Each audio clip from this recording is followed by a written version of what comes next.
혹시 여러분도 이런 아침을 보내고 계신가요? 눈 뜨자마자 화장실로 가서 10분, 20분, 30분씩 앉아 계시는데 나오는 건 조금뿐이고 배에 힘만 주다 보니 이마에 땀이 나고 어지럽기까지 하죠. 어제 만난 한 분은 사흘째 소식이 없어서 배가 빵빵하게 불러 있는데 밥맛도 없고 짜증만 난다고 하셨어요.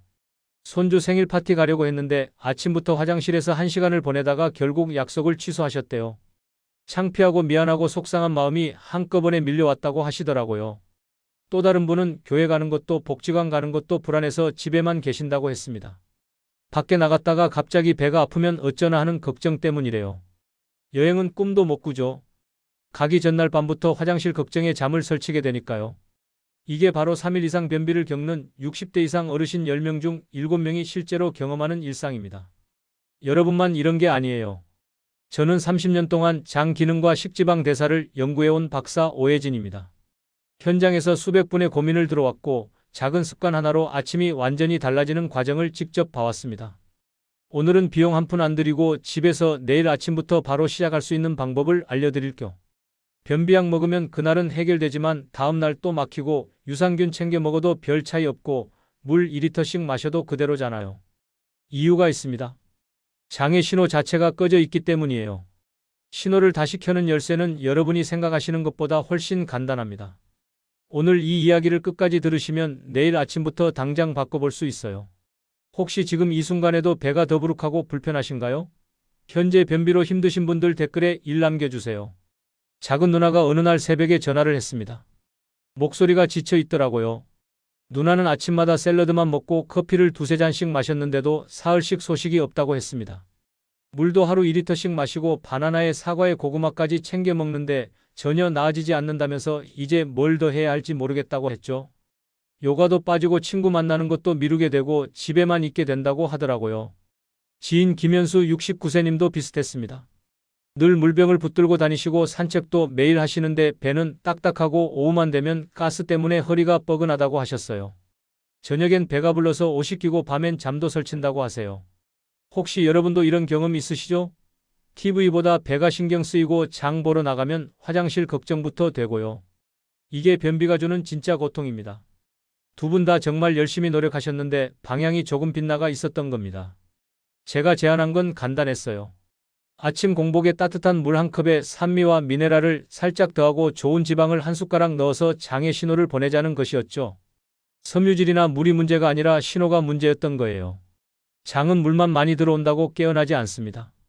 온도와 성분의 조합으로 신호를 받아야 움직이거든요. 작은 누나는 사흘째 되던 날 아침에 연락이 왔어요. 화장실 시간이 확 줄었고 배도 편하다고 신나서 전화하셨어요. 일주일 뒤엔 요가도 다시 나가시고 친구들 약속도 잡으셨대요. 김현수 69세님은 2주 만에 얼굴이 환해지신 채로 오셔서 말씀하셨어요.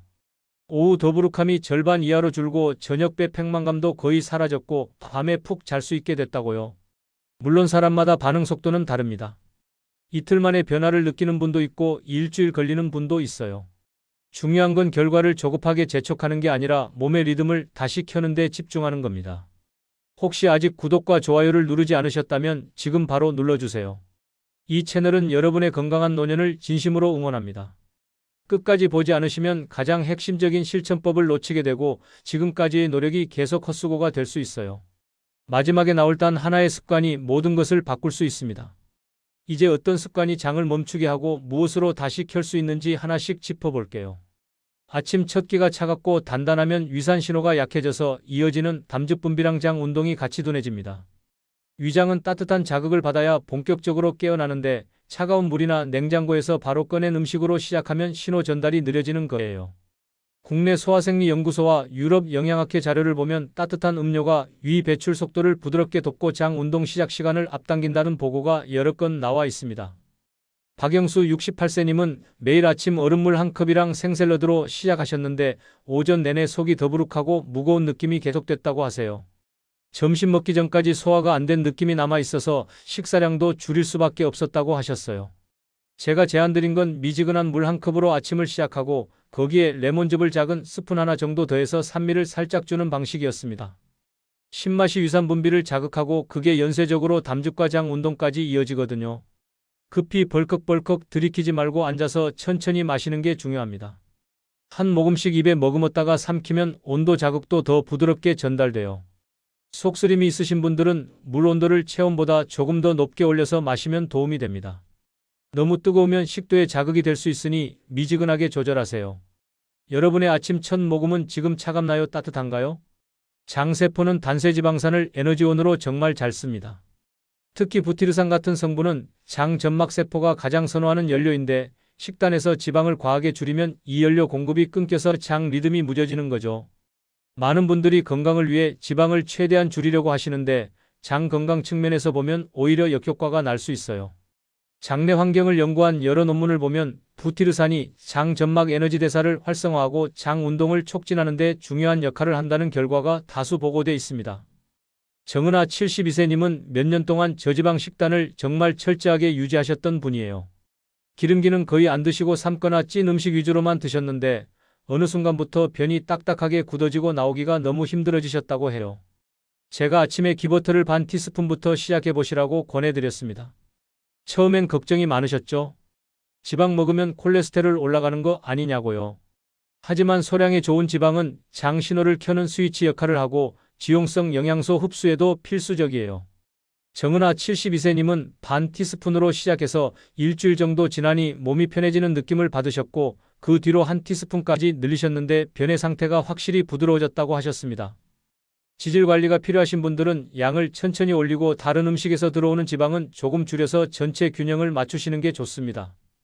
기버터가 부담스러우시면 코코넛 오일 같은 다른 좋은 지방으로 대체하셔도 됩니다. 여러분은 지금 지방을 얼마나 피하고 계신가요?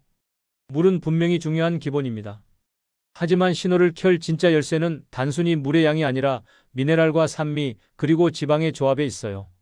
물만 많이 마신다고 해서 장이 자동으로 움직이는 건 아니거든요. 수분과 전해질 균형이 장 운동에 영향을 준다는 연구 보고도 여러 건 나와 있습니다. 전해질이 부족하면 근육 수축이 제대로 안 일어나서 장 연동 운동도 약해지는 거예요.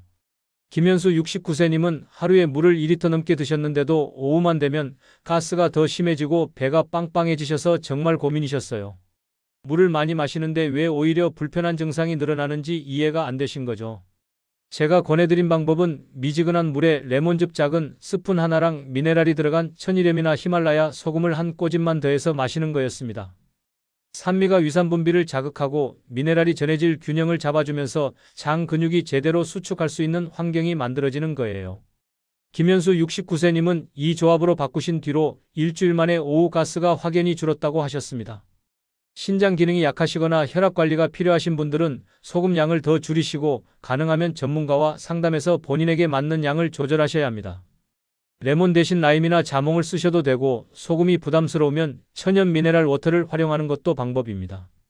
여러분은 평소 물에 무엇을 더해 드시나요? 빈속에 커피를 바로 마시면 위산이랑 장 신호의 타이밍이 흐트러질 수 있습니다. 카페인이 위산 분비를 자극하는 건 맞는데 문제는 공복 상태에서 이게 일어나면 위벽이 자극을 받고 장으로 가는 신호체계가 꼬일 수 있다는 거예요. 카페인과 위산 분비 관련 연구 자료를 보면 개인차가 정말 크다는 점이 확인됩니다. 어떤 분은 공복 커피를 마셔도 아무 문제가 없는 반면 어떤 분은 속쓰림이나 복통을 겪으시거든요. 이상훈 65세님은 매일 아침 일어나자마자 커피 한 잔을 드시는 게 습관이셨는데 오전 내내 배가 아프고 화장실을 오락가락 하셨다고 해요. 속은 쓰린데 변은 안 나오는 이상한 상태가 반복됐다고 하셨죠.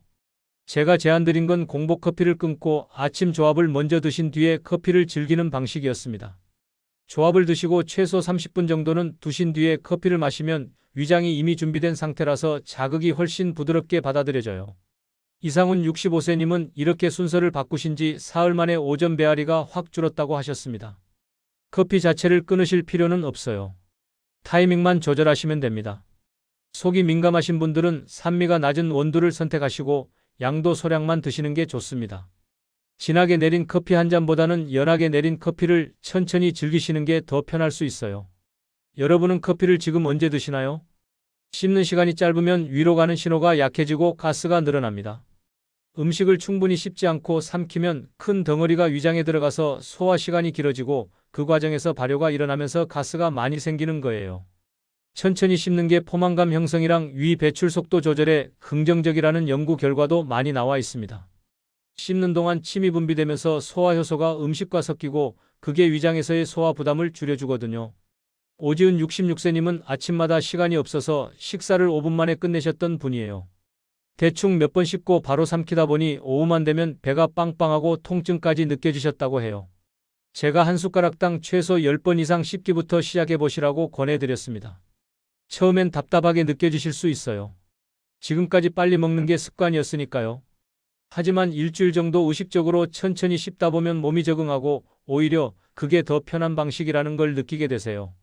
오지은 66세님도 2주 정도 지나니까 오후 통증이 절반 이하로 줄었다고 하셨습니다.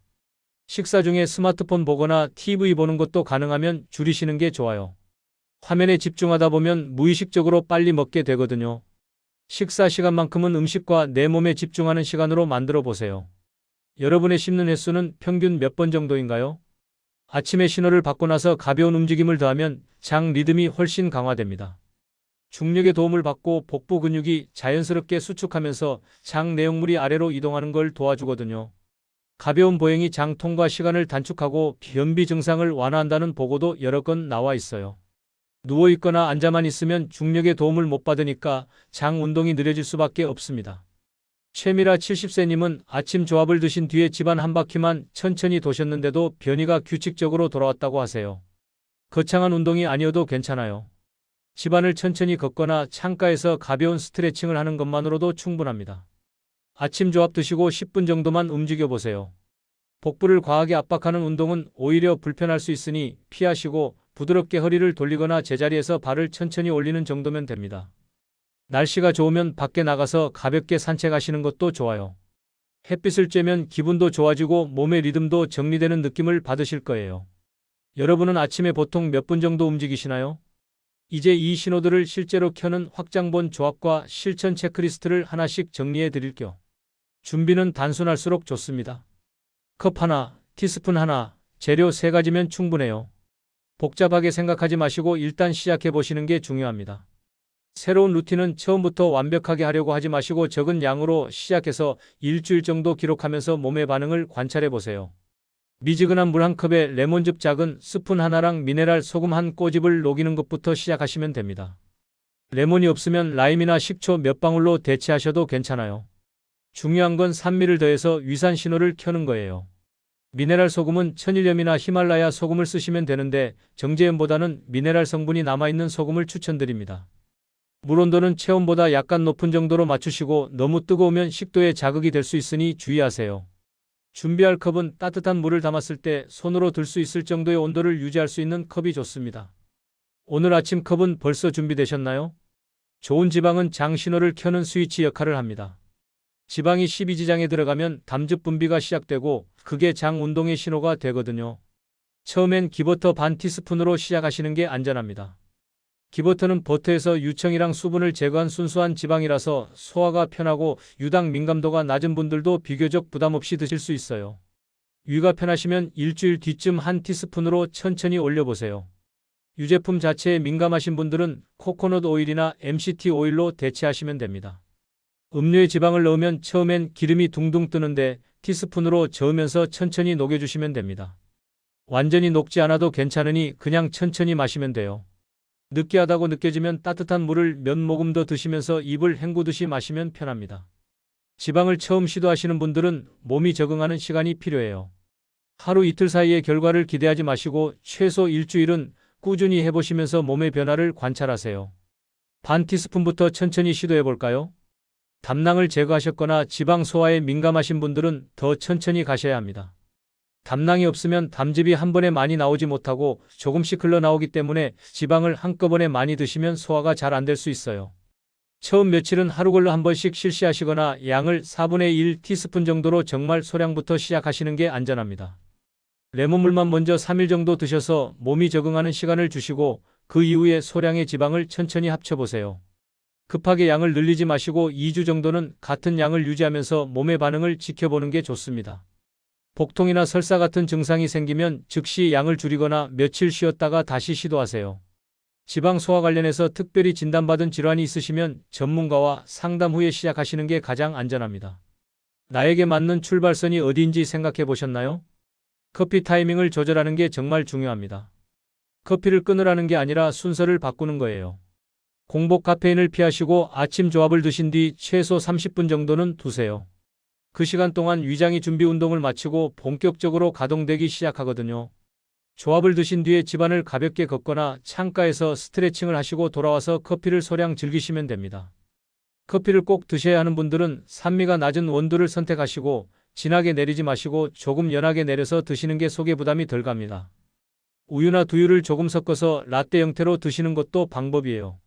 카페인에 민감하신 분들은 디카페인 커피로 바꾸시거나 아예 허브티로 대체하시는 것도 좋습니다.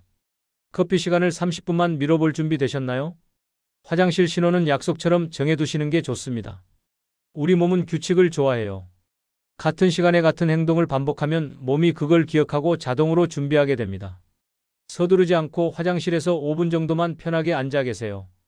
변이가 없어도 괜찮아요. 그냥 앉아 있는 것만으로도 몸에 신호를 주는 거예요. 아침 조합 드시고 10분 정도 움직이신 뒤에 같은 시간, 같은 장소에서 화장실 타임을 가지세요. 발받침대를 사용하시면 무릎이 엉덩이보다 높아지면서 직장 각도가 펴져서 배변이 훨씬 편해집니다. 작은 의자나 두꺼운 책을 발밑에 두고 발을 올려놓으시면 됩니다. 화장실에서 스마트폰 보는 건 가능하면 피하세요. 집중력이 흩어지면 몸이 보내는 신호를 놓치기 쉽거든요. 그냥 조용히 앉아서 몸의 느낌에 집중해 보세요. 여러분의 화장실 약속 시간은 몇 시로 정하시겠어요? 아침 식사는 따뜻하고 부드럽게 시작하셔야 합니다. 차가운 생야채나 거친 통곡물은 소화 부담이 크고 장을 자극할 수 있어요. 거친 섬유질을 생으로 드시는 것보다 데치거나 살짝 볶아서 섬유를 부드럽게 바꿔 드시는 게 훨씬 편합니다. 달걀 스크램블이랑 데친 시금치나 애호박, 따뜻한 잡곡죽 같은 구성으로 첫 끼를 맞추시면 좋아요. 흰죽보다는 현미나 귀리를 섞어서 쓴 죽이 영양도 좋고 포만감도 오래가요. 국이나 찌개처럼 국물이 있는 음식도 좋습니다. 된장찌개나 미역국 같은 따뜻한 국물 요리는 수분과 영양을 동시에 공급하면서 소화도 편하게 해줘요. 과일을 드시고 싶으시면 생과일보다는 삶거나 찐 과일이 더 부드럽고 사과나 배는 껍질을 벗기고 드시는 게 좋습니다. 아침은 위장을 깨우는 시간이니까 자극적이지 않은 음식으로 부드럽게 시작하시는 게 중요합니다. 내일 첫 끼 메뉴는 벌써 정하셨나요? 기록이 습관을 완성시킵니다. 매일 아침 뭘 먹었는지, 화장실은 언제 갔는지, 배는 편했는지 불편했는지 간단하게 적어두세요. 통증이 있었는지, 가스는 얼마나 찼는지, 변이는 몇 시에 느꼈는지, 음식은 얼마나 먹었는지 이런 걸 메모하다 보면 패턴이 보이기 시작합니다. 어떤 음식을 먹었을 때 더 편한지, 어떤 시간대에 화장실에 가는 게 몸이 더 잘 반응하는지 알게 되는 거죠. 달력에 간단하게 체크만 하셔도 되고 작은 수첩이나 휴대폰 메모장을 활용하셔도 됩니다. 기록은 나중에 문제가 생겼을 때 원인을 찾는 데도 도움이 되고 전문가와 상담할 때도 정확한 정보를 제공할 수 있어서 유용해요. 완벽하게 쓰려고 하지 마시고 그냥 한 줄이라도 적는 습관을 들이세요. 오늘 무엇을 한 줄로 기록하시겠어요? 이렇게 루틴을 하나씩 쌓아가시면 몸이 스스로 기억합니다. 처음엔 의식적으로 해야 하지만 2주 정도 지나면 자연스럽게 몸이 따라가게 돼요. 이제 마무리하면서 오늘 내용의 핵심만 다시 한번 정리해 드릴게요. 오늘의 핵심은 정말 단순했습니다. 물만 많이 마신다고 해서 변비가 해결되지 않는 이유는 장의 신호가 꺼져 있기 때문이고 그 신호를 다시 켜는 열쇠가 산미와 미네랄, 그리고 좋은 지방의 조합이라는 점이에요. 많은 분들이 섬유질만 늘리고 물만 마시면 된다고 생각하시는데 그건 장이 제대로 깨어 있을 때나 통하는 방법입니다. 신호 자체가 꺼져 있으면 아무리 재료를 넣어도 작동하지 않아요. 잘못된 상식은 차갑고 거친 식단으로 버티면서 결과만 기다리는 거고 올바른 관리는 따뜻한 시작과 적정 지방으로 장의 리듬을 되살리는 겁니다. 순서를 무시하고 커피부터 마시거나 급하게 먹는 습관도 신호를 흐트러뜨리는 주범이에요. 잘못 관리하면 굳은 병과 가스가 계속되고 복부 팽만 때문에 피로감이 쌓입니다. 외출 계획을 세우기도 불안하고 밤에 잠을 자도 아침이 걱정돼서 푹 쉬지 못하게 되죠. 결국 하루 전체의 컨디션이 망가지고 활동량도 줄어들면서 악순환이 이어집니다. 제대로 관리하면 아침 시간표가 규칙적으로 정리되고 복부 팽만이 확실히 줄어듭니다. 오후에 느껴지던 더부룩함이나 허리 뻐근함도 사라지고요. 화장실 걱정 없이 외출할 수 있고 밤에 숙면을 취할 수 있으니 하루 전체의 에너지가 올라옵니다. 몸이 가벼워지니까 자연스럽게 활동량도 늘어나고 기분도 좋아지는 선순환이 시작되는 거죠. 오늘 당장 실천할 단 하나의 제안은 이것입니다. 내일 아침 잠에서 깨면 가장 먼저 미지근한 물 한 컵을 준비하세요. 거기에 레몬즙 작은 스푼 하나랑 미네랄 소금 한 꼬집을 섞고 기버터를 반 티스푼만 녹여서 천천히 마셔보세요. 급하게 들이키지 말고 앉아서 한 모금씩 음미하듯이 드시면 됩니다. 몸이 편하고 불편한 증상이 없으면 사흘째부터 기버터를 한 티스푼으로 천천히 올려보세요. 커피는 이 조합을 드신 뒤로 최소 30분 미루시고요. 그 사이에 집안을 가볍게 걸으시거나 창가에서 스트레칭을 하세요. 움직임이 신호를 더 강화해 줍니다. 그리고 매일 간단하게라도 기록을 남기세요. 언제 뭘 먹었고 몸이 어땠는지 한 줄이면 충분합니다. 이 작은 루틴 하나가 여러분의 아침을 완전히 바꿀 수 있어요. 다음 영상에서는 변비를 더 악화시키는 저녁 습관들과 밤사이 장을 충분히 쉬게 해주는 저녁 준비 루틴을 자세히 알려드리겠습니다. 자기 전 습관이 다음날 아침에 얼마나 큰 영향을 미치는지 구체적으로 짚어볼 거예요. 오늘 영상 내용 중에서 가장 궁금하셨던 부분은 무엇이었나요? 댓글로 편하게 남겨주세요.